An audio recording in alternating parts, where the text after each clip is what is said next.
رقيبا يا أيها الذين آمنوا اتقوا الله حق تقاته ولا تموتن إلا وأنتم مسلمون يا أيها الناس اتقوا الله حق تقاته. Ayuhal ikhwan, para hadirin rahimanallah, yang pertama-tama marilah kita panjatkan puji syukur kepada Allah Subhanahu wa taala yang hingga saat ini alhamdulillah senantiasa memberikan nikmat yang tidak terhingga sehingga kita bisa hadir dalam masjid yang insyaallah Allah berkahi, dan alhamdulillah kita bisa menghadiri acara tabligh akbar yang akan diisi oleh Al-Ustaz Abdul Hasan Al-Bayani Hafizahullah Ta'ala. Jadi jangan tanpa ada halangan apapun, alhamdulillah kita bersyukur kepada Allah Subhanahu wa taala. Kedua kalinya salawat dan salam semoga tetap tercurahkan kepada Rasulullah Muhammad sallallahu alaihi wasallam. Semoga kita semua mudah-mudahan senantiasa di atas jalan kebaikan, karena senantiasa mengikuti jalan yang beliau ajarkan, yaitu jalan sunnah Rasulullah sallallahu alaihi wasallam. Mudah-mudahan kita semua juga mendapat syafaat dari beliau Muhammad sallallahu alaihi wasallam dengan senantiasa istiqomah di atas sunnah. Baiklah para hadirin rahimahullah, kami sebagai pembawa acara akan beberapa acara yang akan berlangsung pada acara tabligh akbar pada acara pada hari ini hingga menjelang akhir nanti.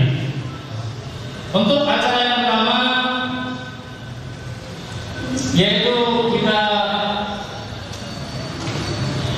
saksikan sebuah penampilan dari santri SMP Imam Asy-Syafi'i, yaitu acara tahlil kepada Ananda Madaladdin Iswadi. Kami persilakan.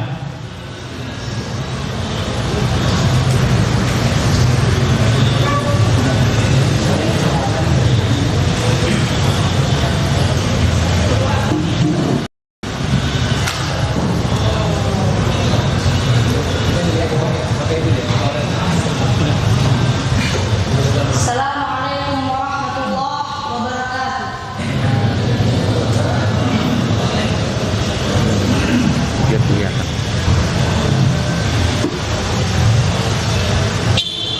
Sa'aqra'u suratal muzammil. A'udzu billahi minasyaitonir rajim. Bismillahirrahmanirrahim. Ya ayyuhal muzammil qumil laila illa qalilan nisfahu aw inqus minhu qalilan aw zid 'alayhi wa rattilil qur'ana tartila. Inna sanulqi 'alaika qawlan thaqila. Inna nashi'atal layli hiya ashaddu waqa'an wa aqwamu qila. Inna laka fin nahari sabhan tawila. Wadhkur isma rabbika wa tabattal ilayhi tabtila.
Wassalamualaikum warahmatullahi wabarakatuh.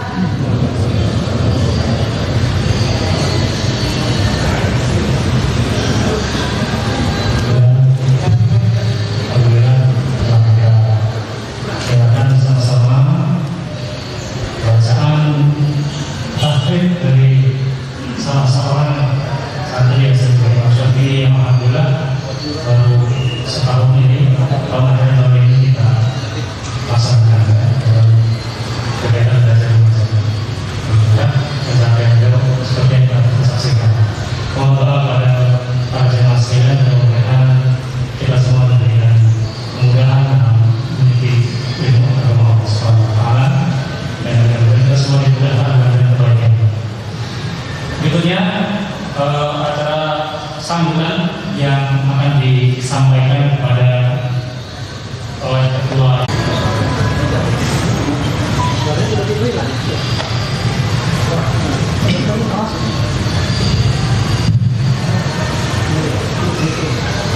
Bismillah. Assalamualaikum warahmatullahi wabarakatuh. Alhamdulillahilladzi arsala rasulahu bil huda wa dinil haqq liyudhhira ad-din kullihi wa kafa billahi shahida. Asyhadu an la ilaha illallah wahdahu la syarika lah wa asyhadu anna Muhammadan abduhu wa rasuluh. Ya ayyuhalladzina amanu taqullaha haqqa tuqatih wa la tamutunna illa wa antum muslimun. Allahumma shalli wa sallim wa barik ala nabiyyina Muhammad wa ala alihi wa ashabihi wa man tabi'ahum bi ihsan ila yaumiddin, amma ba'd. Yang kami hormati, mabarik ala nabiyyina Muhammad wa ala alihi wa ashabihi wa man tabi'ahum bi ihsan ila yaumiddin, amma ba'd. Yang kami hormati dari aparat keamanan Polres Kota Mikro, yang kami hormati Pamong Kelurahan Haji Mulyo Barat, Kebun Cengkeh terkhusus, serta bapak-bapak, ibu-ibu, ikhwatilah rahimani warahmatullah, dan tanpa pula terkhusus pada rekan-rekan Yayasan Asnah Lampung, Pondok Pesantren Imam Asy-Syafi'i, dan para panitia kajian Islam ilmiah.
yang saat ini telah dibangun masjid ini seluas 3.600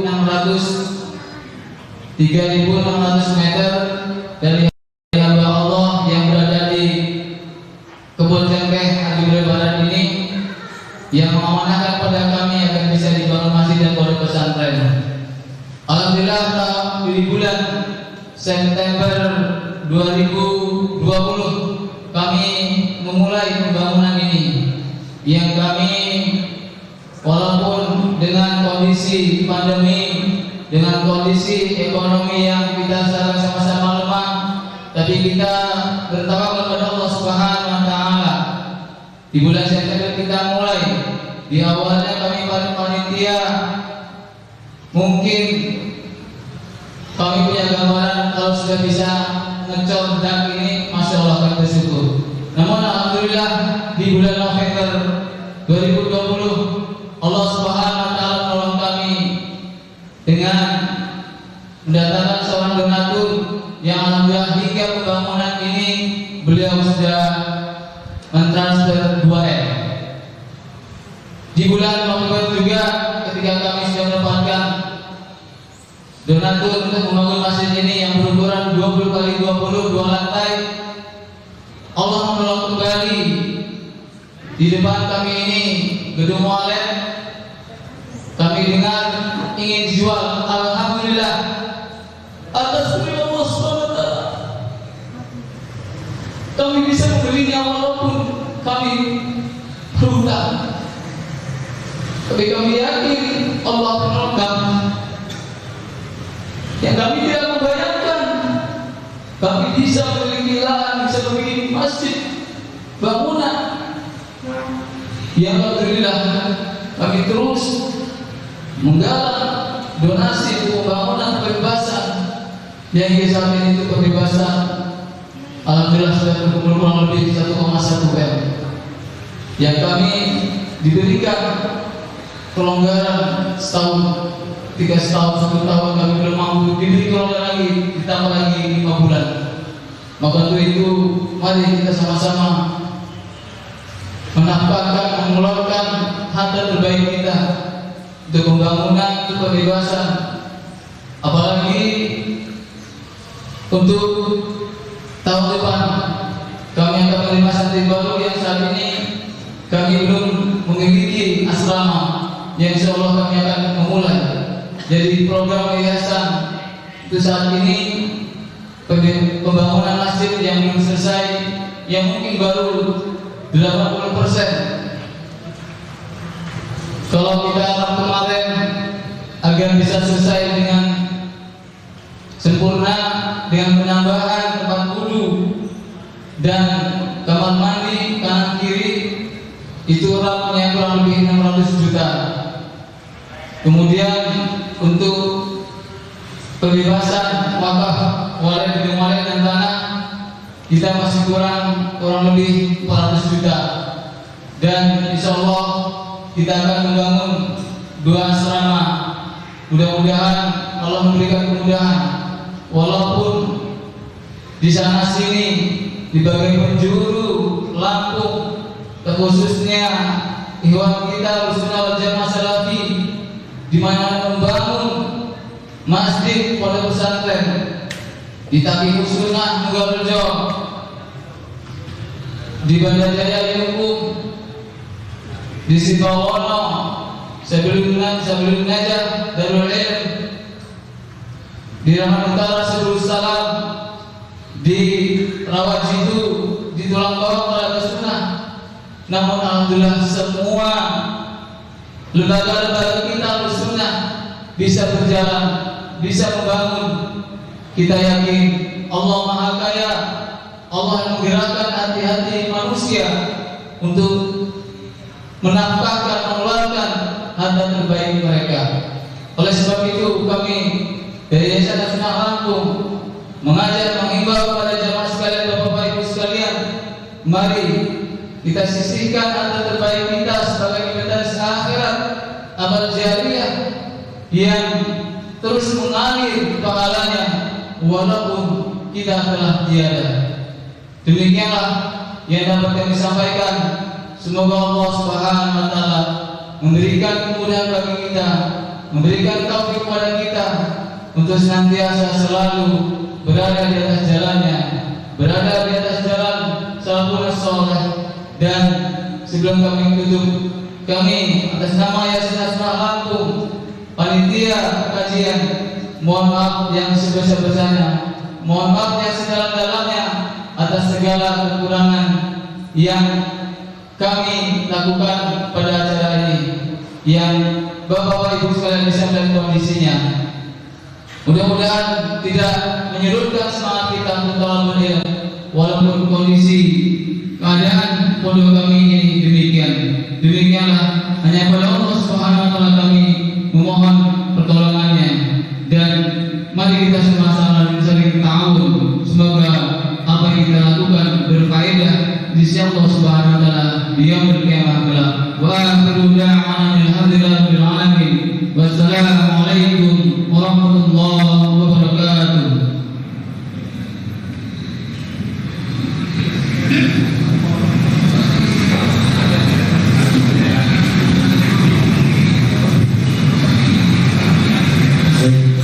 Demikianlah tadi sambutan dari Ustaz Firman dari Ketua Yayasan Asma Lampung.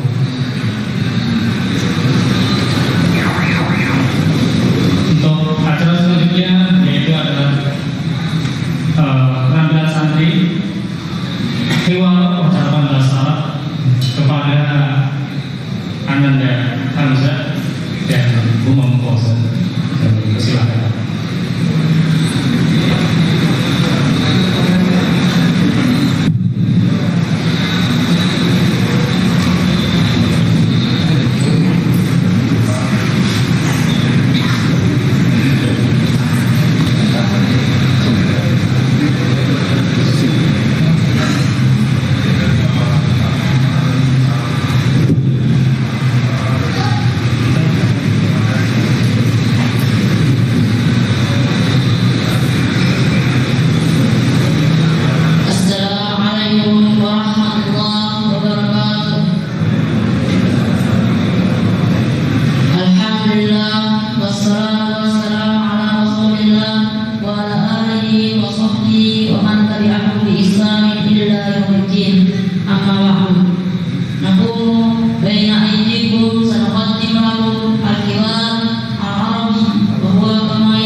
Wassalamualaikum warahmatullahi wabarakatuh.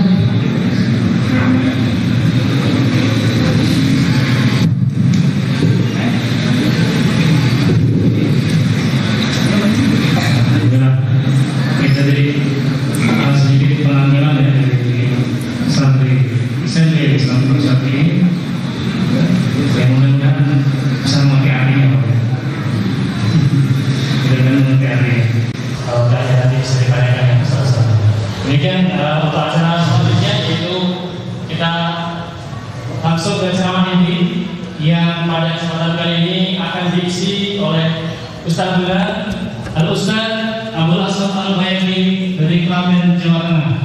Kepada Ustaz kami aturkan. Punten. Oh iya.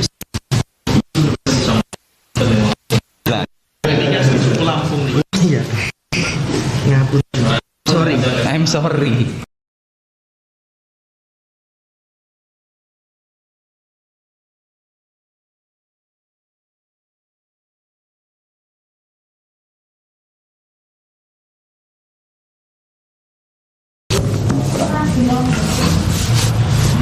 Waalaikumsalam. Barakallahu fikum. Di mana? Oh, di sini. Oh, ya.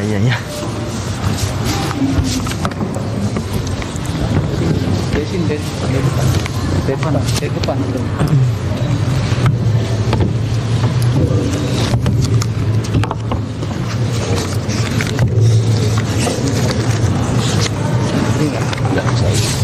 Satu aja cukup.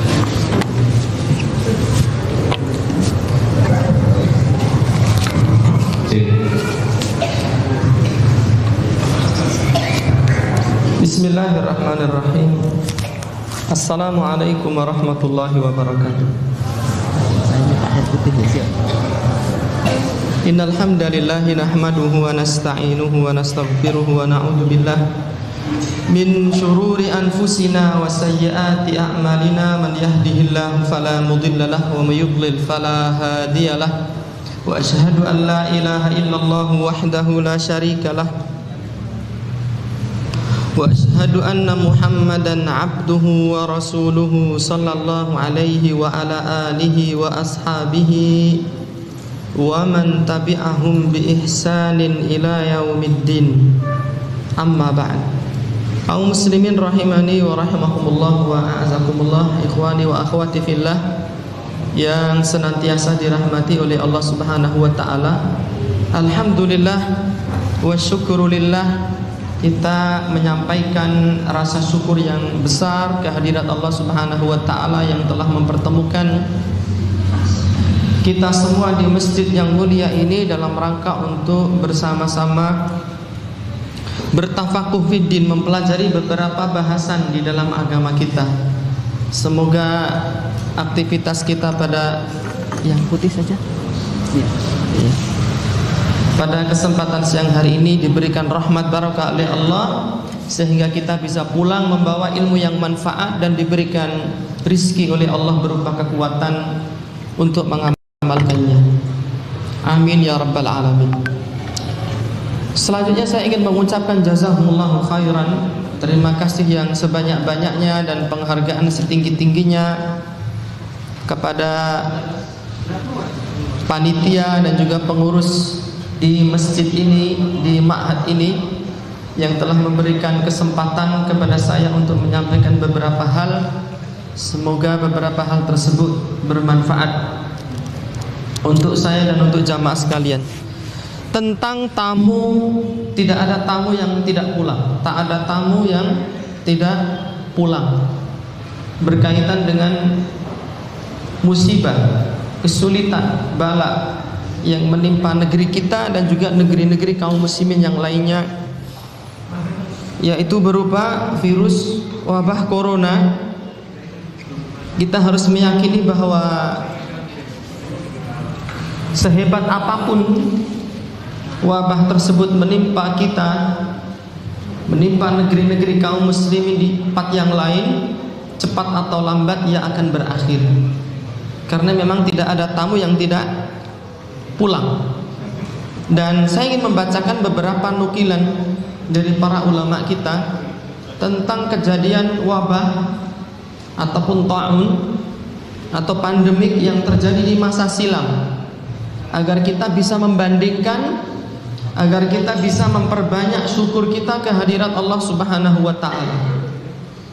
Ternyata wabah yang kita alami ini tidak lebih besar daripada wabah-wabah yang sudah pernah terjadi sebelumnya. Disebutkan di dalam kitab Akhbarut Ta'un di halaman 20 tentang pandemik yang pertama kali terjadi di dunia, yaitu yang terjadi pada tahun 541 Hijriah. Itu di masa sebelum kedatangan Islam, sampai berlangsung sampai tahun 131 Hijriah. Dari 541 Masehi sampai 749 Masehi, kurang lebih 2 abad lamanya. Bayangkan, 2 abad lamanya manusia hidup di tengah terpaan wabah. Ya. Awwalu ta'un intasara fil alam al-qadim bi asri. Pandemik yang terjadi pertama kali di dunia, ya. Wa qutila khilala qarnaini minaz zaman nisfu sukanil ma'murah. Dan yang menjadi korban pandemi waktu itu mencapai setengah populasi manusia yang hidup di masa itu. Kemarin beberapa waktu yang lalu saya mengikuti seminar tentang wabah ini yang disampaikan oleh saudara-saudara kita, para peneliti, para mahasiswa yang belajar di Spanyol. Kalau saya tidak salah ingat disampaikan bahwa sampai hari ini jumlah korban yang meninggal karena virus wabah corona di seluruh dunia itu mencapai angka 5 juta. Kalau enggak 3 juta, 5 juta. Dan itu nyawa manusia. Adapun di masa silam yang menjadi korbannya adalah separuh dari populasi manusia di waktu itu. Wa qad dhahara hadha at-ta'un, dan ta'un ini muncul pada tahun 541 ba'dal miladi fi wadin Nil, di lembah sungai Nil, wa intaqala minhu ila delta wa minha ila Surya wa wasala ila Asia Sughra wa dakhala Konstantiniyah.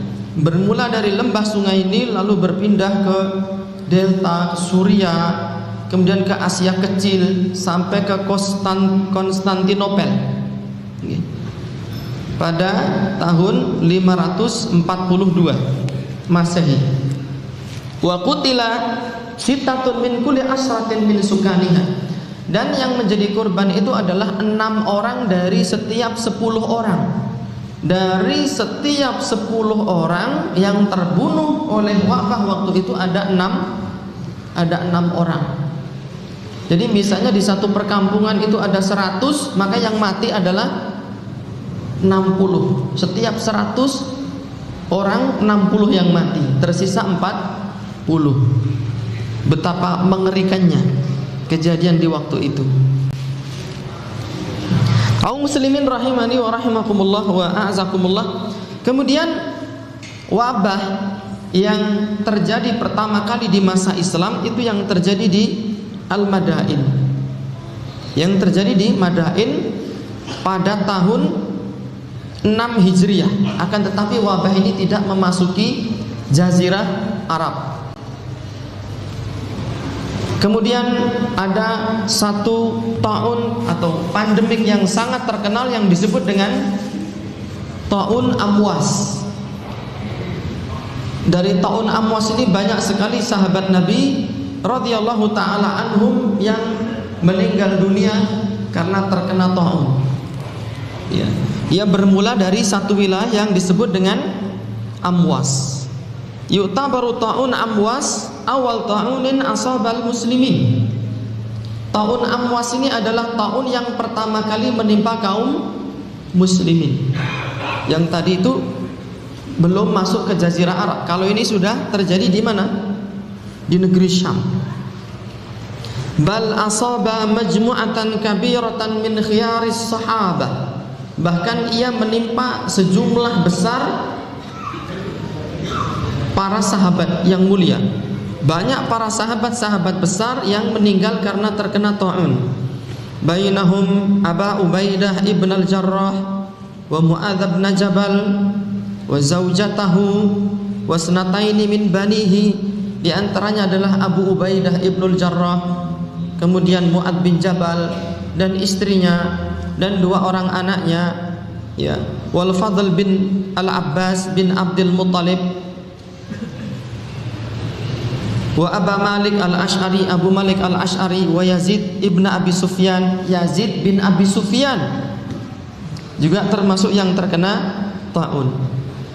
Wal Harith bin Hisham wa Sahal bin Amr wa kana adadu man mata fi ta'uni Amwas. Jumlah korban yang meninggal dunia pada kejadian ta'un Amwas ini min jundil muslimin, dari kalangan tentara kaum muslimin, mencapai ya khamsatan wa ishrina alfan, 25.000 tentara kaum muslimin meninggal karena pandemi di Amwas tersebut.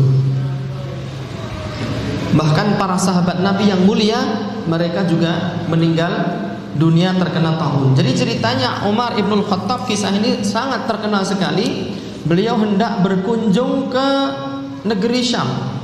Lalu di tengah perjalanan beliau mendengar bahwa di negeri Syam itu sedang terjadi wabah, sedang terjadi taun, pandemik yang bermula dari Amwas kemudian menyebar ke berbagai negeri.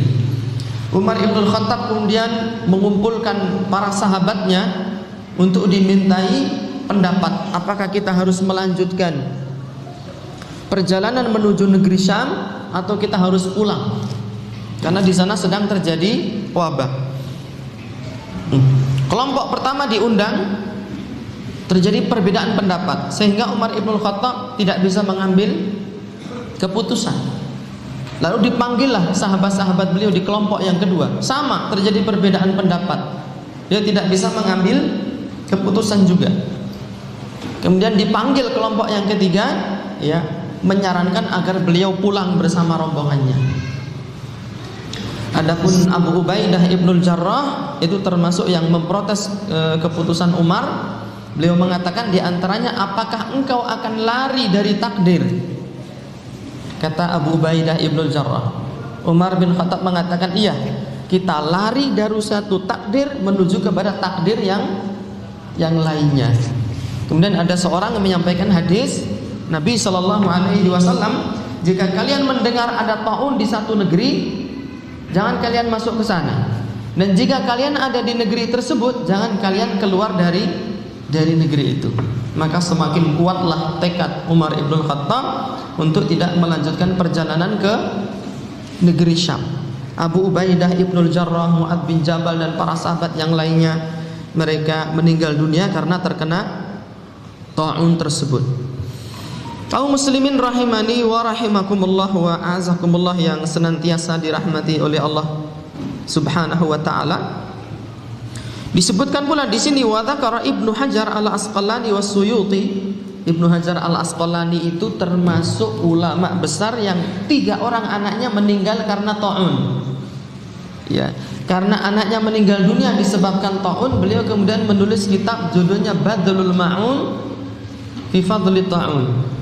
Kemudian Jalaluddin As-Suyuti juga menulis kitab tentang taun. Nah, keduanya menyebutkan di dalam kitab beliau berdua, Annal Harith Ibn Hisham akha Aba Jahlin, bahwasanya Al Harith bin Hisham saudaranya Abu Jahal Al-Makhzumi kharaja fi sab'ina min ahlihi ila murtafi Syam. Dia mengungsi bersama 70 anggota keluarganya. Karena orang-orang dulu itu istrinya banyak, anaknya juga banyak, keluarga besar. Karena terjadi wabah, dia mengungsi bersama 70 anggota keluarganya ke dataran tinggi di negeri Syam. Falam yarji' minhum illa arba'ah. Tidak ada yang bisa kembali kecuali 4 orang saja. Artinya ke-70 itu semuanya mati, meninggal dunia. Tersisa 4 orang saja. Betapa dahsyatnya kejadian di waktu itu. Kaum muslimin rahimani wa rahimakumullah wa a'azakumullah yang senantiasa dirahmati oleh Allah Subhanahu wa taala, itu adalah gambaran ya pandemi yang terjadi di masa lampau. Kemudian terakhir tentang masih kejadian pandemi juga adalah kejadian pandemi besar angkatan kedua. Yang pertama tadi yang mengatakan setiap 6 dari 10 orang mati, separuh populasi manusia mati. Ya, kemudian terjadi wabah Amwas, terjadi wabah yang tidak masuk ke Jaziratul Arab. Itu termasuk wabah yang masih dalam ukuran skala kecil. Ini yang gede terjadi lagi. Kapan itu? Yaitu pada tahun 1347 Masehi atau tahun 747 Hijriah. 1347. Sekarang sudah tahun 2021. 21. Berarti berapa abad yang lalu itu? Berapa abad yang lalu? Kurang lebih 7 atau 8 abad yang lalu ya. Zahara at-ta'un al-alami tsani fi Eropa.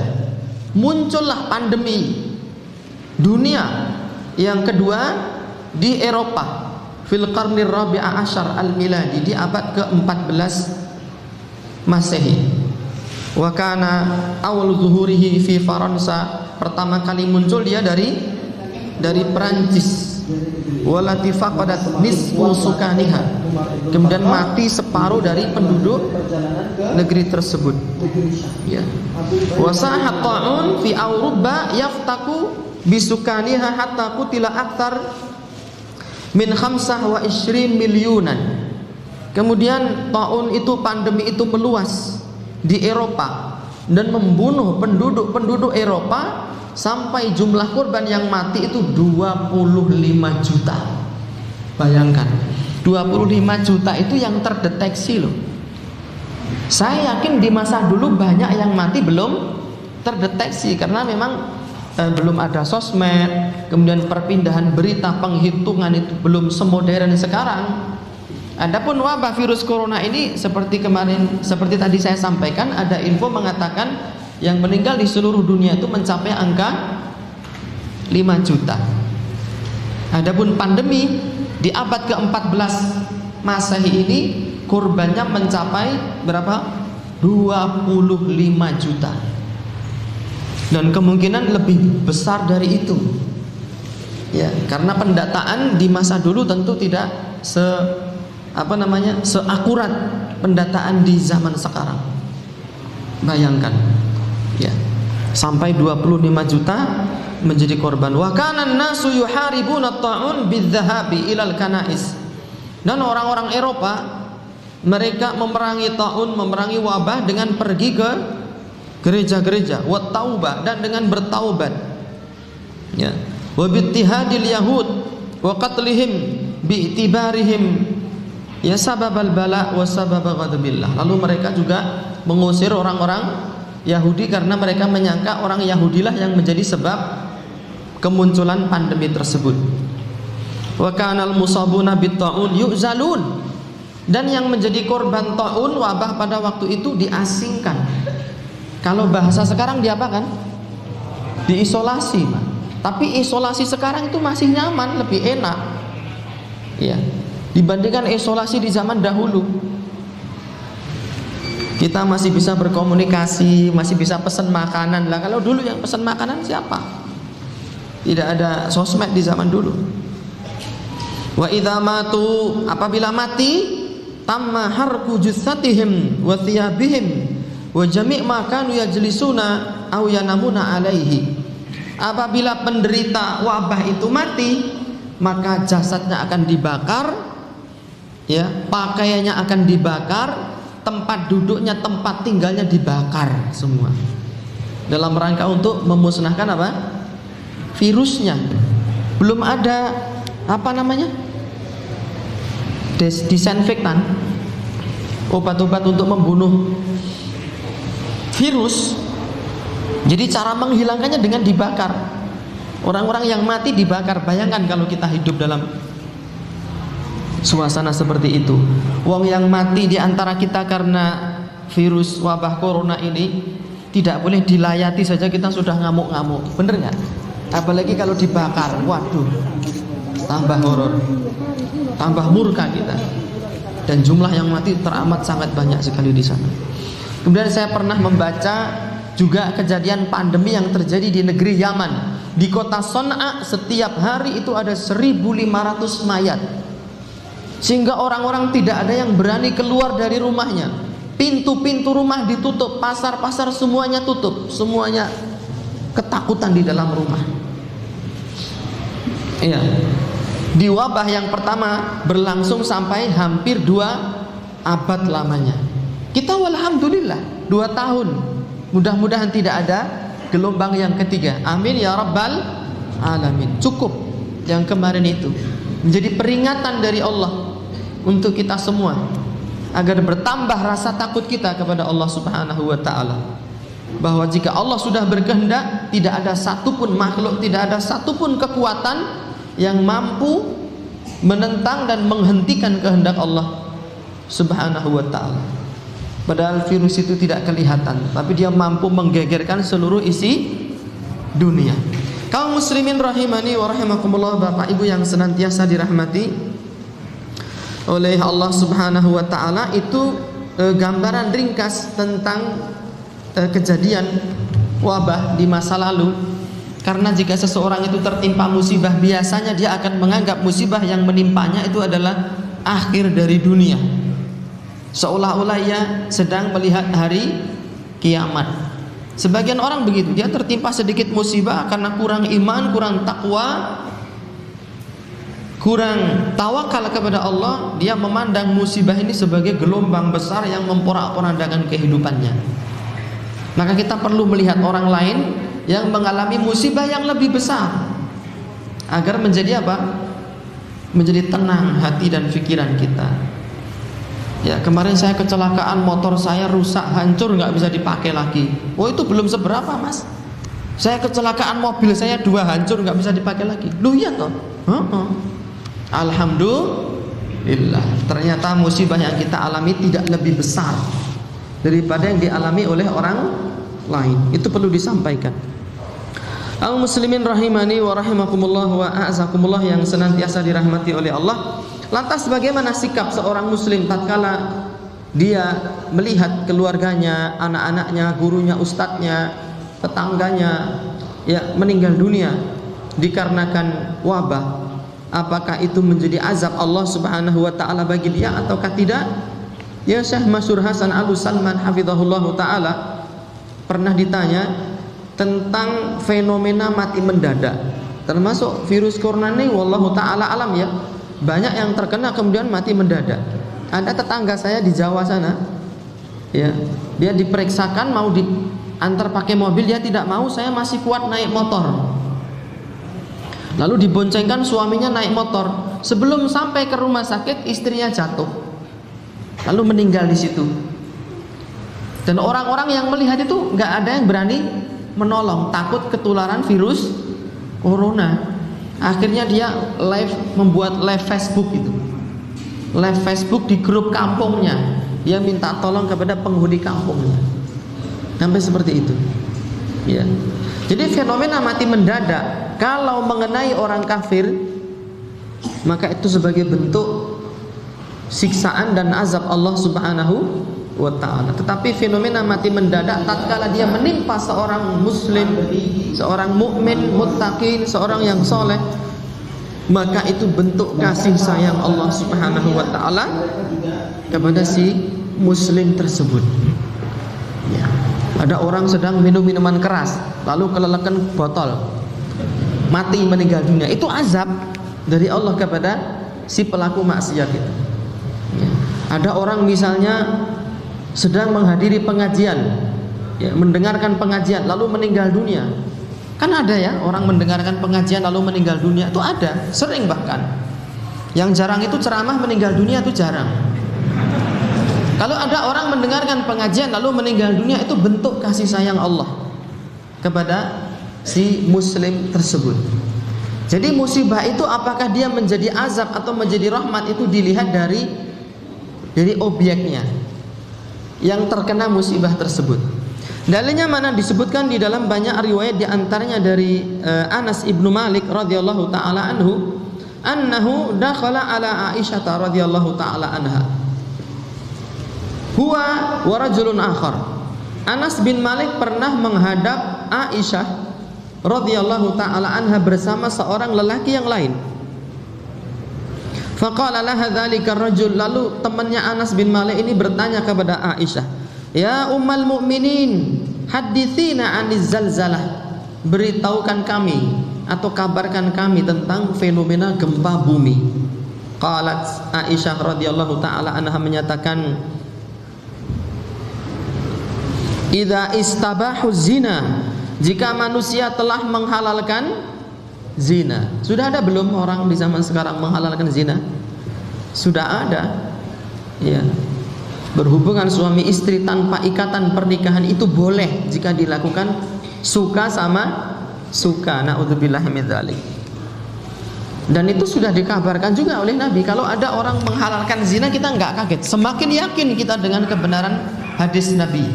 Nabi Shallallahu Alaihi Wasallam di dalam hadis Sahih riwayat Bukhari mengatakan, la ya'tiyanna aqwamun min ummati yastahiluna al-hira wal harira wal khamra wal ma'azifa. Akan datang satu kelompok dari kaumku, dari umatku, umat Islam. Apa yang dilakukan sekelompok umat Islam ini? Yastahiluna al-hira. Mereka menghalalkan zina, membolehkan perbuatan zina. Yang disebut zina itu kalau ada salah satu pihak yang dipaksa. Tapi kalau sama-sama suka itu tidak zina, itu simbiosis mutualisme katanya. Ada orang ngomong seperti itu. Itu adalah setan yang meminjam lidahnya manusia untuk berbicara. Naudzubillah. Wal harira, lalu menghalalkan sutra. Sutra bagi kaum lelaki ya. Sutra bagi kaum lelaki hukumnya haram. Adapun bagi wanita boleh. Tapi nanti ada orang-orang Islam yang tetap nekat mengenakan sutra. Wal khamra, kemudian menghalalkan khamr. Ya, khamr itu kan kalau mabuk, kalau minumnya sedikit kan nggak apa-apa. Kata Nabi, kullu muskirin haramin qaliluhu wa kathiruhu. Setiap yang memabukkan itu haram, baik sedikit ataupun banyak. Gitu. Yang menjadi boleh itu tatkala khamr itu yang sedikit itu bercampur dengan benda lain yang suci, yang halal, yang jumlahnya sangat banyak sekali, maka itu boleh diminum. Tapi kalau khamr itu diminum secara mandiri meskipun sedikit tetap haram. Itu. Antum ada orang bawa khamr, lalu ada beberapa tetes masuk ke kolam renang, tercampur dengan air satu kolam itu. Kemudian antum berenang di situ, minum itu. Haram nggak itu? Air kolam renang itu? Halal itu. Bahkan ada penelitian mengatakan 80% orang yang mandi di kolam renang dia pipis di kolam renang. Bener apa enggak itu? Aku yang ngono ya. Horor itu. Jadi 80% orang mandi di kolam renang itu dia pipis di kolam renang. Kalau antum mandi di kolam renang lalu minum air kolam renang itu haram apa halal itu? Itu halalan thayyiban mubarakan fi. Kenapa? Karena air kencingnya sedikit, sedangkan air kolamnya banyak. Air laut juga begitu. Bahkan bangkai dibuang di laut, ya. Bangkai apa-apa dibuang di laut. Ada orang meninggal dunia, ya simbah-simbah kita dulu dari Indonesia dibuang oleh Belanda ke mana? Ke Suriname, menempuh perjalanan sampai berhari-hari lamanya. Kalau ada yang meninggal ya dibuang di laut. Itu tidak menajiskan air laut. Ya, yang tidak boleh kita mengkonsumsi benda najis, benda haram secara mandiri. Kasus yang sama adalah biji pala. Saya Ali bin Hasan Al-Halabi ditanya tentang Jauzatut Tib, biji pala. Tahu biji pala? Polo-polo. Kalau buah pala itu halal, tapi kalau biji pala itu sudah disebutkan para ulama, kalau kita mengkonsumsi biji pala itu ya dalam jumlah tertentu maka akan timbul efek halusinasi, yuhalwis. Makanya biji pala dikatakan para ulama hukumnya haram, tidak boleh. Yang masak-masak, yang biasa dipakai buat masak yang besarnya segini, Jauzatut Tib namanya. Katanya di Saudi Arabia dia secara resmi ya itu dilarang, tidak boleh diimpor, tidak boleh masuk ke sana. Nah, bagaimana kalau biji pala yang sedikit ini sudah tercampur dengan makanan yang banyak? Kata Syekh Ali bin Hasan, ya makanan itu halal. Karena benda yang haram sedikit tercampur dengan benda yang halal yang jumlahnya banyak sehingga tidak tersisa lagi kecuali hanya aroma yang tidak begitu jelas, kata beliau boleh. Tapi kalau kita memakan secara mandiri biji pala itu sedikit ataupun banyak hukumnya haram. Kalau banyak nanti bisa yuhalwis, bisa timbul halusinasi. Nah, Aisyah ditanya tentang fenomena gempa, beliau mengatakan jika manusia telah menghalalkan zina dan manusia telah meminum khamr wa darabu bil ma'azif, dan dia memainkan alat-alat musik, gharallahu ta'ala fi samaihi, Allah subhanahu wa ta'ala murka di atas langitnya. Jika manusia telah menghalalkan zina, kemudian meminum khamr, mabuk-mabukan, memainkan alat-alat musik, dan itu sebagai mantra zina, naudzubillah min dzalik, maka Allah subhanahu wa ta'ala di atas langit akan murka. Faqala lil ardi, kemudian Allah akan berfirman kepada bumi, ya, tazalzali bihim, bergetarlah engkau untuk manusia itu, hai bumi. Artinya terjadilah apa? Gempa. Fa in tabu wa naza'u, jika manusia bertaubat dan melepaskan diri dari kemaksiatannya, wa illa, jika tidak, hadamat alaihim, jika tidak maka mereka dimusnahkan oleh Allah subhanahu wa ta'ala. Maka fenomena gempa itu menjadi peringatan bagi kita, menjadi sinyal bagi kita agar kita cepat-cepat bertaubat kepada Allah subhanahu wa ta'ala. Demikian pula virus wabah corona ini, itu adalah cara Allah untuk menakut-nakuti kita agar kita segera melepaskan diri dari kemaksiatan. Qala, temannya Anas bin Malik bertanya lagi, ya ummul mukminin, wahai ibunda kaum mukminin, a'adzaban lahum, apakah gempa yang mematikan, yang memusnahkan manusia itu merupakan bentuk azab dari Allah kepada mereka?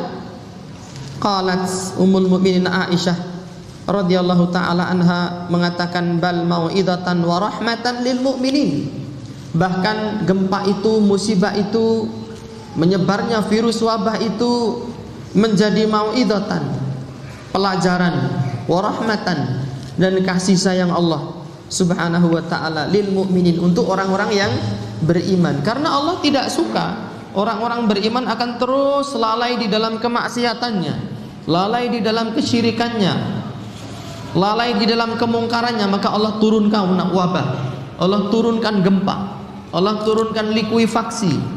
Supaya apa? Supaya orang-orang ini berhenti, supaya mereka selamat kelak dari azab Allah di neraka.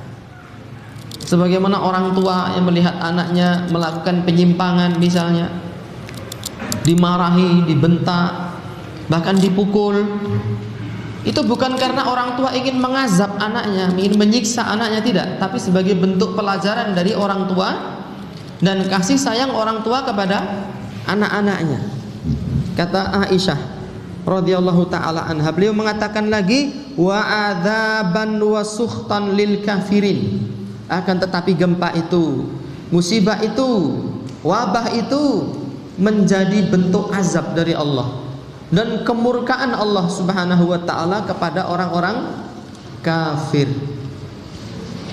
Ya, jadi status musibah dan bala itu, apakah dia menjadi azab ataukah dia menjadi rahmat dari Allah, itu dilihat dari apanya? Dilihat dari manusianya. Kalau dia seorang yang beriman, bertakwa, mati mendadak adalah bentuk kasih sayang Allah. Ya. Tetapi kalau dia orang kafir, orang yang bergelimang dengan perbuatan dosa dan kemaksiatan, maka dia menjadi azab dan siksaan bagi Allah untuk dirinya. Na'udzubillahi min dzalik. Oleh karena itu jangan lupa kita menyisihkan waktu kita, meluangkan diri untuk berdoa kepada Allah agar Allah subhanahu wa ta'ala berkenan ia memberikan predikat syahadah, mati syahid, untuk saudara-saudara kita yang telah mendahului kita menghadap Allah, meninggal dunia karena terkena virus wabah corona. Dan semoga kelak Allah subhanahu wa ta'ala mempertemukan kita semua dengan mereka di surga Allah yang luasnya seluas langit dan bumi. Amin ya rabbal alamin. Kaum muslimin rahimani wa rahimakumullah wa a'azakumullah.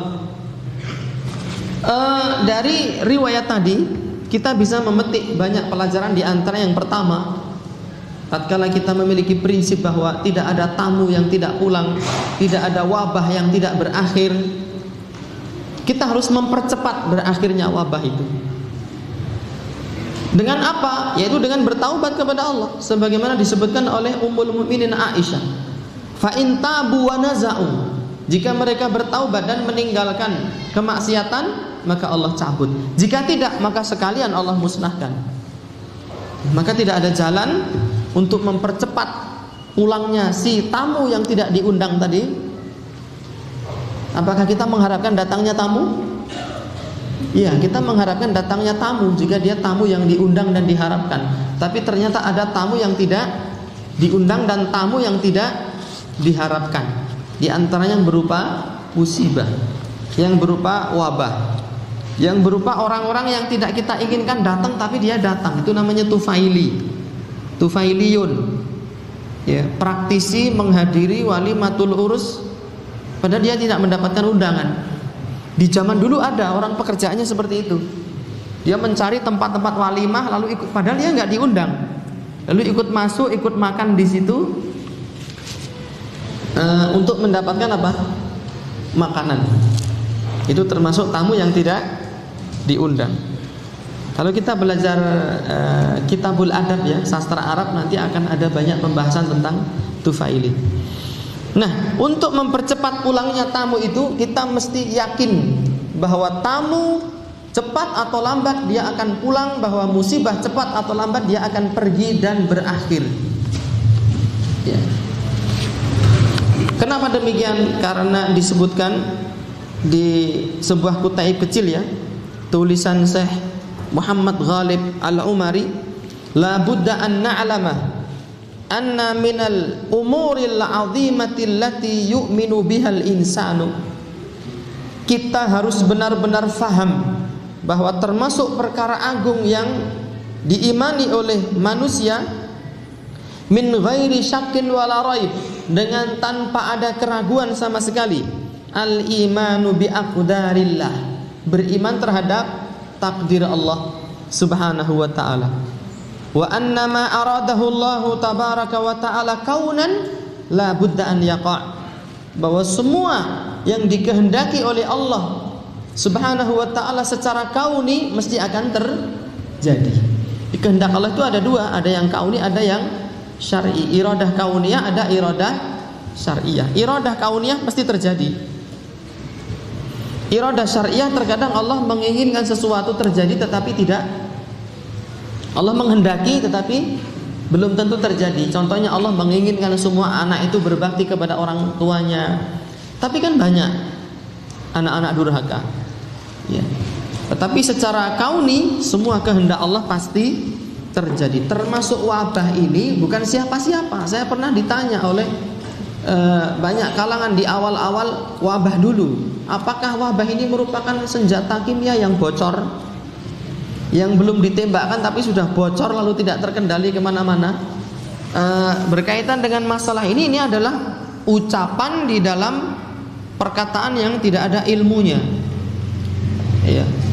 Kalau memang itu senjata kimia yang bocor, mesti para intel di berbagai negara itu tahu ya.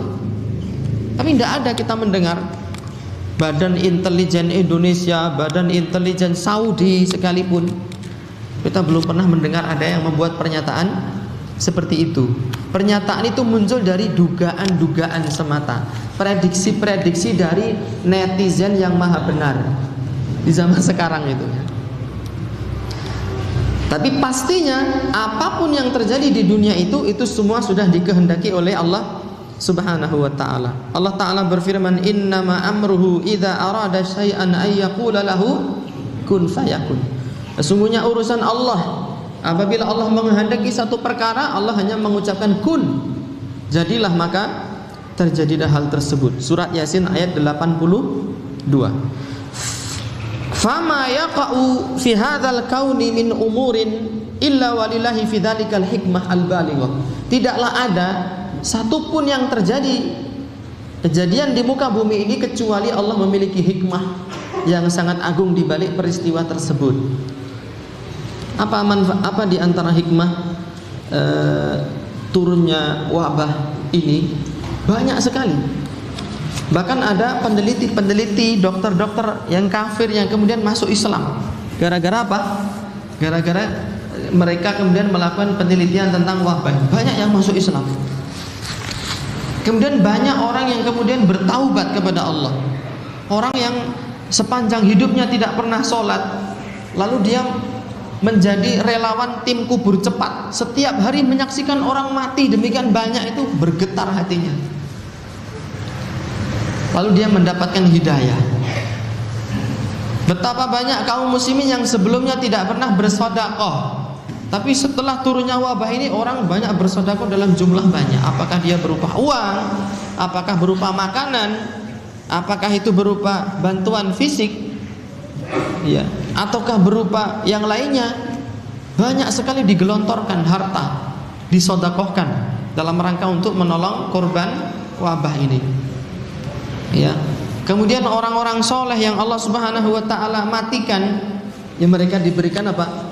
Kesyahidan. Ini semua adalah merupakan hikmah yang agung di balik peristiwa adanya wabah tersebut. Kaum muslimin rahimani wa rahimakumullah wa a'azakumullah yang senantiasa dirahmati oleh Allah Subhanahu wa taala. Dan tadi di awal kita sudah sampaikan riwayat dari Aisyah yang menceritakan bahwa orang-orang beriman yang tertimpa musibah, ya, berupa wabah atau mati mendadak, itu merupakan bentuk kasih sayang Allah kepada orang tersebut. Itu juga merupakan salah satu hikmah yang harus disyukuri. Yang kedua, kita mempercepat berakhirnya wabah ini dengan bertaubat kepada Allah, wal luju'u ilallah, kembali kepada Allah, ya, bitauhidi, dengan merealisasikan syariat terbesar, teragung di dalam agama kita, yaitu tauhid. Menunggalkan Allah Ta'ala dengan ibadah dan menjauhi semua praktek kesyirikan. Karena Allah Ta'ala mengatakan inna syirka la dzulmun adzim. Sesungguhnya kesyirikan itu menjadi dosa yang paling besar. Kriminal yang paling besar di dalam Islam adalah berbuat syirik, melanggar hak asasi Tuhan. Ya, itu adalah dosa terbesar. Kalau orang berzina, orang minum khamr, kemudian apalagi tadi disebutkan itu, ya, itu menjadi sebab Allah Subhanahu wa taala menurunkan gempa, kemudian menurunkan musibah, menurunkan wabah. Maka perilaku kesyirikan ini, akidah kesyirikan ini jauh lebih berpotensi untuk menimbulkan bala dan musibah. Allah Subhanahu wa taala berfirman, "Amma yujibul mutarra idza da'ahu wa yakshifus su' wa yaj'alukum khulafa'al ardi a ilahum ma'allahi qalilan ma tadhakkarun."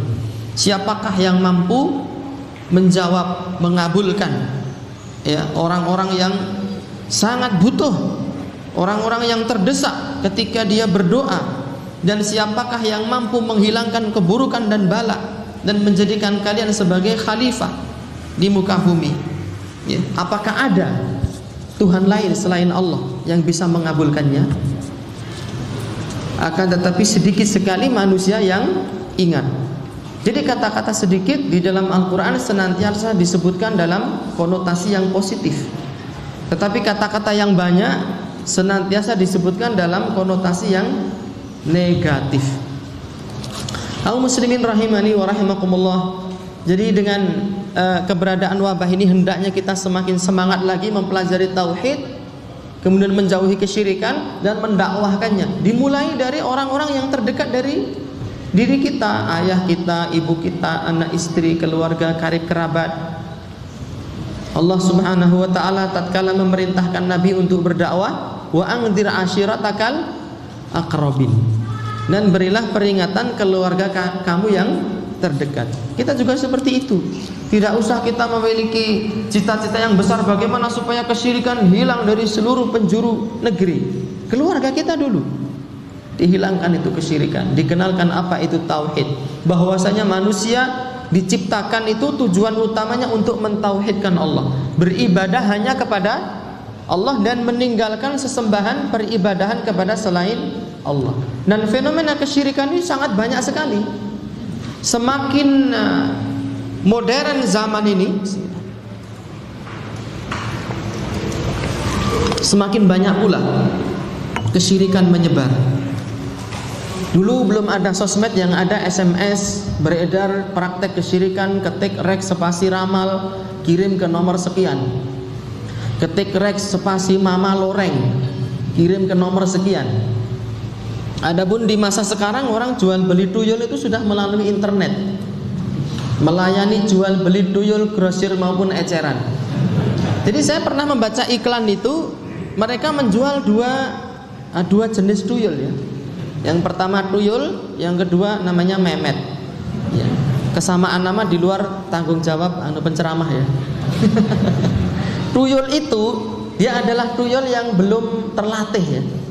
Waktu itu di era tahun 2000-an berapa saya lupa, itu harganya 3 juta tuyul itu. Tapi dia belum terlatih. Kadang disuruh mencuri dia malah main-main, pulang nggak bawa duit. Tapi kalau memet ini dia tuyul bersertifikat, dia sudah mendapat pelatihan katanya.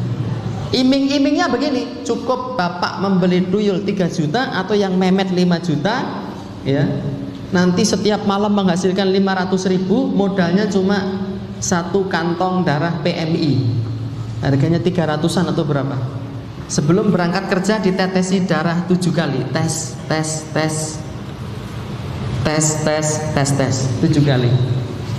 Lalu setiap malam 500. Sebelum 1 bulan nanti sudah balik modal katanya. Dan pembeliannya pun lewat apa? Internet.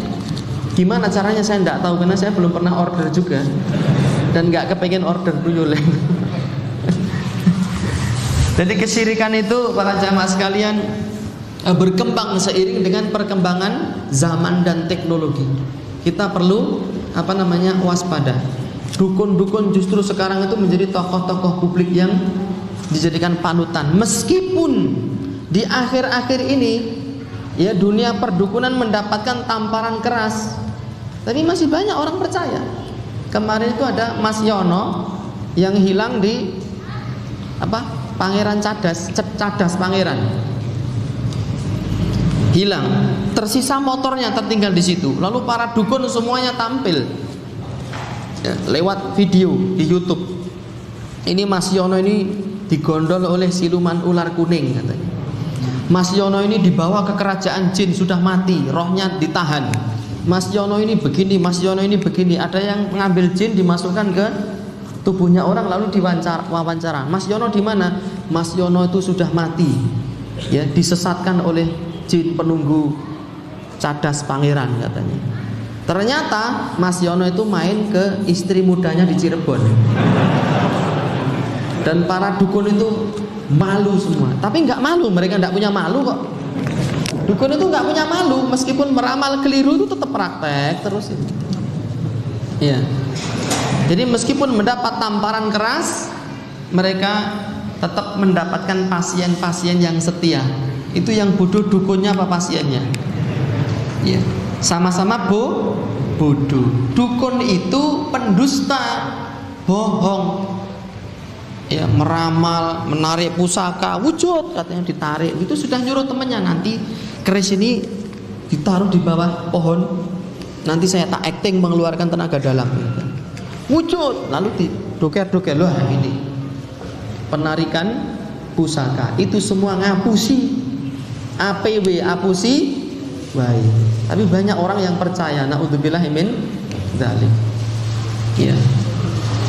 Orang menarik penyakit dimasukkan ke dalam telur. Saya sering bolak-balik mengatakan telur ayam itu kalau direndam pakai air cuka, kulit yang keras itu menjadi lunak.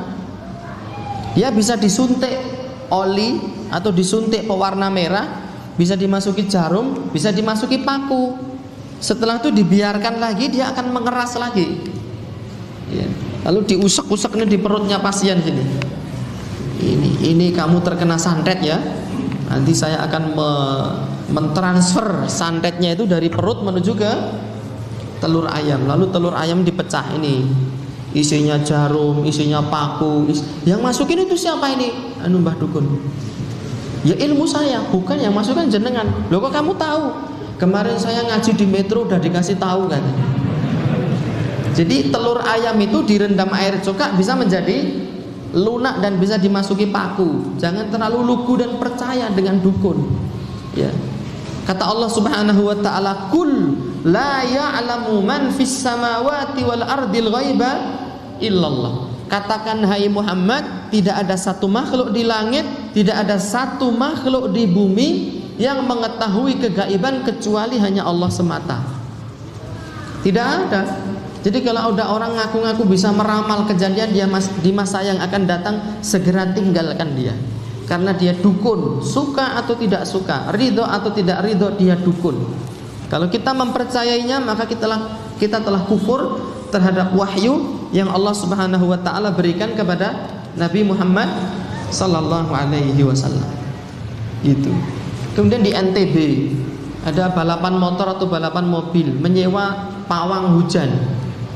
Ya, agar nanti pas event balapan itu tidak ada hujan. Sudah dibayar mahal, ternyata seharian hujan deras.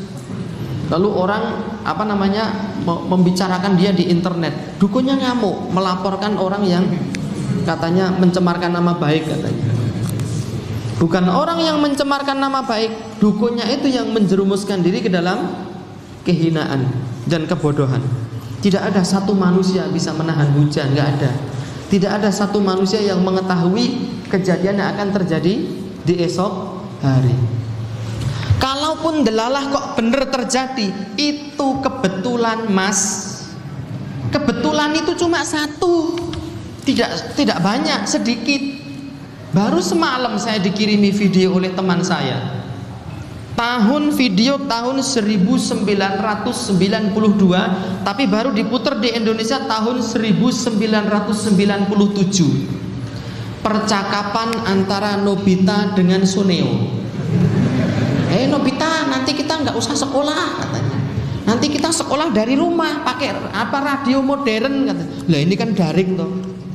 Di zaman sekarang, wah berarti Nobita ini ya bisa mengetahui kejadian di masa yang akan datang. Tidak, bimbang peneran gitu loh. Ngarang-ngarang delalah kok cocok gitu.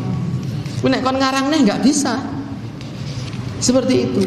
Jadi tidak ada satupun makhluk yang bisa mengetahui kejadian di masa yang akan datang. Barang siapa mengklaim mengetahui kegaiban, maka dia telah berdusta atas nama Allah Subhanahu wa ta'ala. Kaum muslimin rahimani wa rahimakumullah. Jadi fenomena keberadaan wabah ini hendaknya memotivasi kita untuk kembali kepada ajaran tauhid. Kitab tauhid dibuka lagi, dipelajari. Ya, kita murnikan peribadahan, penghambaan kita kepada Allah Subhanahu wa taala, dan peringatkan anak-anak kita, istri-istri kita dari berbagai macam praktek kesyirikan. Ya, tatoyur, merasa sial, yang menikah ini harus tanya dulu hari yang baik, hari yang tidak baik. Itu kan meramal ya, nanti kalau Selasa Kliwon dapat Jumat Wage nanti akan cilaka. Itu kan berarti meramal kejadian di masa yang akan datang. Semua hari baik di dalam Islam. Kok ndelalah ada yang menikah di bulan Suro celaka? Itu kepeneran. Ya. Kepeneran yang satu di blow up. Ini kan gara-gara nikah di bulan Suro jadinya seperti ini, di blow up. Ratusan kasus lain orang menikah di bulan Suro aman-aman saja, tidak diceritakan. Itu gaya-gaya dukun seperti itu. Ya, bener satu pamer kemana-mana, salah 100 diem saja dia. Adapun umat Islam, mereka ya hanya mempercayai wahyu dari Allah Subhanahu wa taala dan juga sabda Rasulullah sallallahu alaihi wasallam. Kaum muslimin rahimani wa rahimakumullah wa a'azakumullah. Kemudian hal ketiga yang harus kita lakukan, yang pertama mempercayai bahwa itu takdir Allah, yang kedua memperbaiki kualitas tauhid kita, yang ketiga kita meyakini dengan pemahaman yang sempurna al-fahmu tammu bi anna hadzal waba'a sayazulu.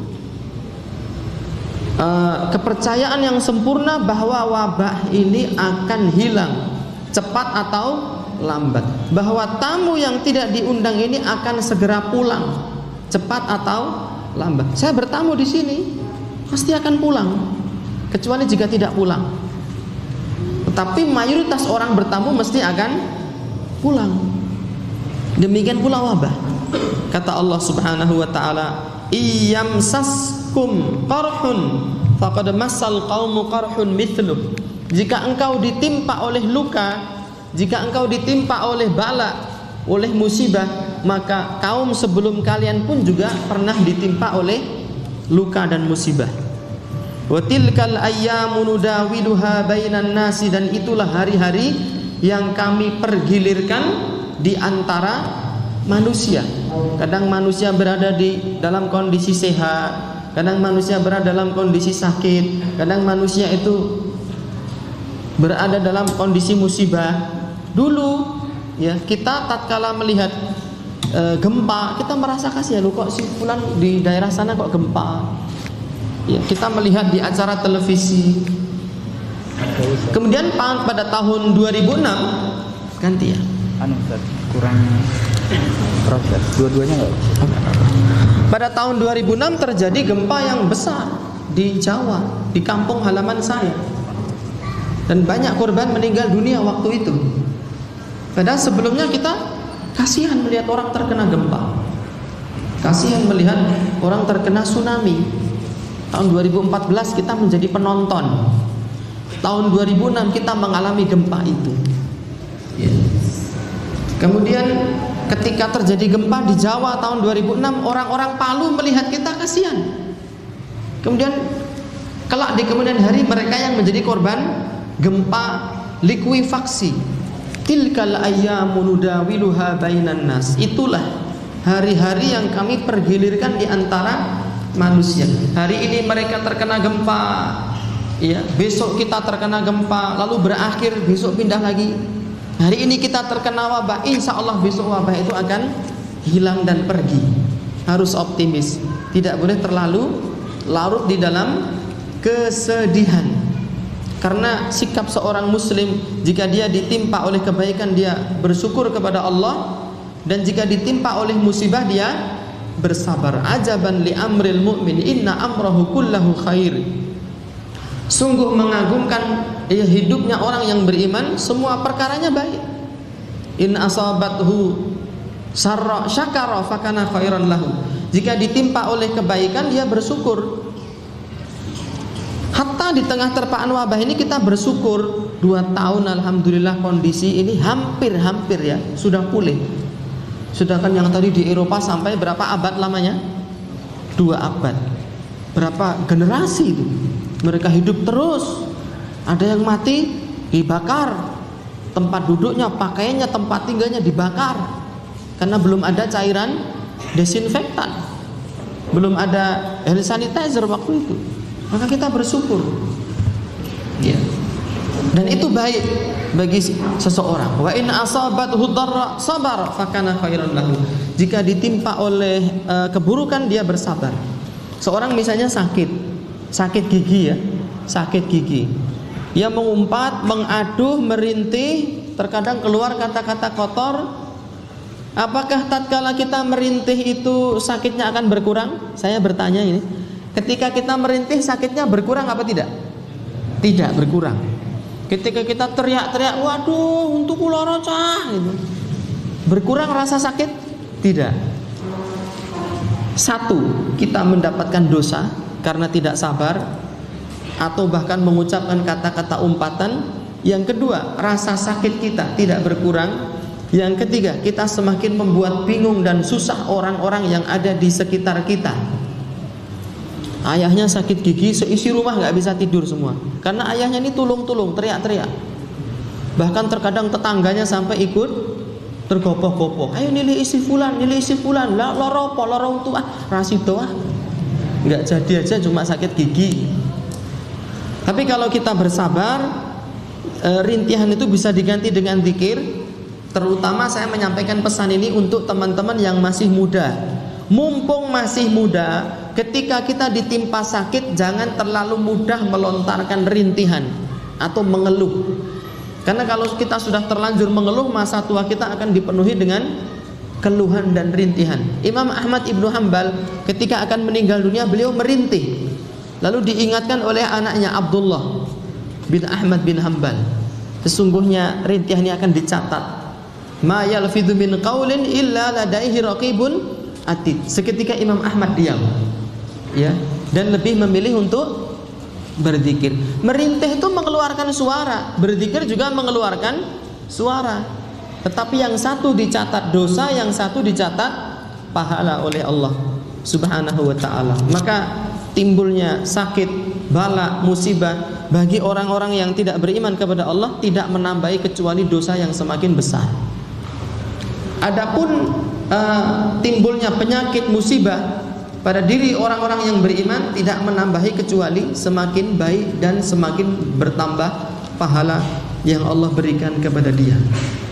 Ya, dia akan mengatakan inna lillahi wa inna ilaihi rajiun. Allahumma ajirni fi musibati wa khluf li khairan minha. Ya Allah, berikan pahala atas musibah yang menimpaku dan berilah aku ganti yang lebih baik. Ummu Salamah radhiyallahu taala anha tatkala ditinggal mati suaminya bernama Abu Salamah, ya dia berdoa dengan doa ini, Allahumma ajirni fi musibati wa khluf li khairan minha. Ya Allah, berikan musibah atas berikan pahala atas musibah yang menimpaku dan berilah aku ganti yang lebih baik dari yang telah hilang dariku. Sedangkan Ummu Salamah ini memiliki keyakinan tidak ada manusia di muka bumi ini yang lebih utama, yang lebih baik daripada Abu Salamah. Kemudian di waktu yang akan datang tiba-tiba datang seorang lelaki yang melamar Ummu Salamah dan dia adalah Rasulullah sallallahu alaihi wasallam. Pelajaran yang sangat berharga bagi kita. Ya. Bahkan tadi saya terlewat ya, ada pelaku pandemi di masa lalu dari kalangan umat Islam. Ketika pandemi itu ada yang sampai kehilangan anggota keluarganya 70 orang, anak dan istrinya. 70 orang meninggal dunia. Pada peristiwa Aceh itu saya merasa kaget, ada satu orang kehilangan 12 anggota keluarganya. Ternyata ada yang lebih dahsyat, kehilangan 70 orang. Ada yang kehilangan 40 orang. Kalau saya tidak salah, Anas bin Malik itu kehilangan 40 orang anggota keluarganya karena taun, karena wabah. Jadi apa yang kita rasakan ini masih mending dibandingkan apa yang dialami kaum muslimin di masa dahulu. Banyak-banyak berdoa, banyak-banyak berzikir kepada Allah Subhanahu wa taala. Dan sebagai penutup ya pengajian pada kesempatan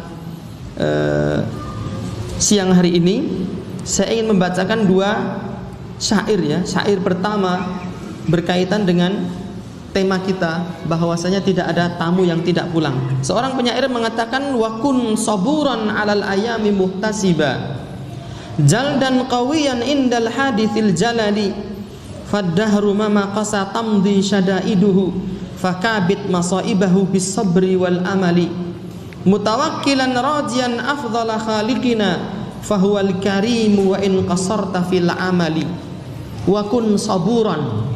Jadilah kalian itu hamba yang sabar. Sabir, sabar. Tapi kalau sabur, sangat sabar. Alal ayami muhtasiba, di dalam menjalani hari-hari, dan berharaplah pahala dari Allah Subhanahu wa ta'ala. Musibah yang telah kita alami, mungkin ada di antara kita kehilangan ayah, kehilangan ibu, anak dan istri, tetangga, karib kerabat. Hadapilah dengan penuh kesabaran dan berharap pahala kepada Allah Subhanahu wa ta'ala. Jaldan qawiyan indal hadithil jalali, kuat, kokoh, tegar di dalam menghadapi musibah-musibah yang besar. Faddahru mahma qasatamdi syadaiduhu, ya satu zaman itu meskipun keras, meskipun besar musibahnya, kelak akan hilang dan berlalu bala di zaman tersebut. Fakabit masaibahu bis sabri wal amal, hadapilah musibah-musibah di zaman kita berada dengan kesabaran dan penuh rasa optimisme. Ya insya Allah tamu ini akan segera pulang dan dakwah ini akan kembali ya berkembang seperti semula, bahkan lebih baik lagi, dan masa depan umat Islam lebih cemerlang lagi. Seperti itu. Mutawakkilan rajian afdhalah khaliqina, bertawakal, berpasrah diri kepada Allah dan menggantungkan harapan kita kepada afdhalah khaliqina, yaitu kepada Allah Subhanahu wa ta'ala. Fahuwal karimu wa in qasarta fil amal. Allah adalah zat yang maha dermawan, Allah maha memberi, Allah maha menganugerahkan karunia yang sangat banyak meskipun amal-amal kita ini sedikit. Meskipun kita itu masih sering bermaksiat, tidak pernah Allah Subhanahu wa taala telat mengirimkan jatah rizki untuk kita. Ya, kita tidak menutup mata, banyak bisnis, banyak pekerjaan, banyak kemudian usaha-usaha yang hilang dikarenakan efek dari wabah ini, tetapi Allah tidak akan pernah telat mengirimkan jatah rizki untuk kita. Al-Imam Ibnu Qayyim Al-Jauziyah di dalam salah satu kitabnya menuliskan kisah yang ajaib tentang masalah rezeki ini. Jadi di satu wilayah terjadi wabah, dan di satu rumah itu seluruh penghuni rumah itu mati semua. Sampai 7 hari lamanya tidak ada yang berani membuka pintu rumah itu karena khawatir tertular. Kemudian setelah 7 atau 10 hari, salah satu kerabat dari pemilik rumah itu membuka pintu. Ternyata di dalam rumah itu ada seorang bayi yang masih hidup. Gimana caranya hidup? Dia merasa heran, ya, kok selama 7 hari, 10 hari rumah ini ditutup pintu dan jendelanya, ada bayi yang merangkak masih hidup. Tiba-tiba dari arah belakang rumah itu masuklah dari jendela seekor anjing, dan anjing itu duduk, lalu bayi itu merangkak mendekati anjing dan menyusu kepada bayi tersebut. Itu cara Allah Subhanahu wa taala mengirimkan jatah rizki kepada makhluknya. Dan seorang tidak akan mati sampai ia menghabiskan seluruh jatah rizki yang telah Allah Subhanahu wa ta'ala tetapkan bagi dia. Jadi tetap semangat, tetap optimis, bertawakal kepada Allah Subhanahu wa ta'ala. Wabah dan virus ini akan hilang dan diganti dengan kondisi aman. Kaum muslimin akan kembali lagi. Ya, sudah ada berita, ini umrah sudah sebagian dibuka. Ya, kaum muslimin di masjid-masjid softnya sudah mulai diizinkan untuk rapat, bahkan sebagian sudah mengadakan pengajian-pengajian. Adalah setitik cahaya yang harus kita syukuri dan menambah optimisme kita bahwa tamu tersebut akan hilang. Yang terakhir, satu syair juga berisi kabar gembira, ya, motivasi, ungkapan bahagia dari seorang muslim kepada saudaranya. Seorang penyair mengatakan, ya tibu qalbah biluqya ikhwatin fihim ijtama'na fi tariqil awhadi tauhidu rabbin nas jullu muradina wa bi khairir ruslillahi kullun naqtadi famadaru manhajina kitabu ilahina wa sunnatul asma sunnatu ahmadi thummal huda hadiyus sahabati ba'dahu khairul ula min ahli qarnin amjadi ilzam khutahum waqtadi atharahum dunabtida'in au ghuluwin tas'adi. Ya tibu qalbah, hati kita itu berbunga-bunga, berbahagia, bergembira. Biluqya ikhwatin, tatkala kita berjumpa dan bertemu dengan saudara-saudara seiman. Fihim ijtama'na fi tariqil awhadi, bersama mereka, bersama ikhwan fillah, kita berkumpul di atas jalan yang lurus. Famadaru manhajina kitabu ilahina, yang menjadi poros dari manhaj kita, yang menjadi pokok dari metodologi kita di dalam beragama adalah kitabu ilahina, Al-Quranul Karim, wa sunnatul asma sunnatu ahmadi. Kemudian sunnah yang mulia, sunnahnya Ahmad, sunnahnya Nabi Muhammad sallallahu alaihi wasallam. Summal huda hadiyus sahabati ba'dahu khairul ula. Kemudian juga petunjuk dari sebaik-baik generasi, yaitu petunjuknya para sahabat, jalan hidupnya para sahabat, teladan yang baik dari para sahabat. Ilzam khutahum waqtadi atharahum dunabtida'in au ghuluwin tas'adi. Ikutilah jejak mereka, amalkanlah petunjuk-petunjuk mereka dengan tanpa hulu, dengan tanpa berbuat ekstrim, dengan tanpa berbuat bid'ah. Tas'adi, maka niscaya kita akan menjadi orang-orang yang selamat, berbahagia di dunia maupun di akhirat. Amin ya rabbal alamin. Kaum muslimin rahimani wa rahimakumullah wa a'azakumullah yang senantiasa dirahmati oleh Allah Subhanahu wa taala, barangkali itu yang bisa saya sampaikan pada kesempatan siang hari ini. Semoga yang sedikit ini bermanfaat untuk saya dan untuk saudara-saudara sekalian. Mohon maaf jika ada salah kata, hal-hal yang kurang berkenan. Saya tidak tahu apakah ada soal jawab siang hari ini.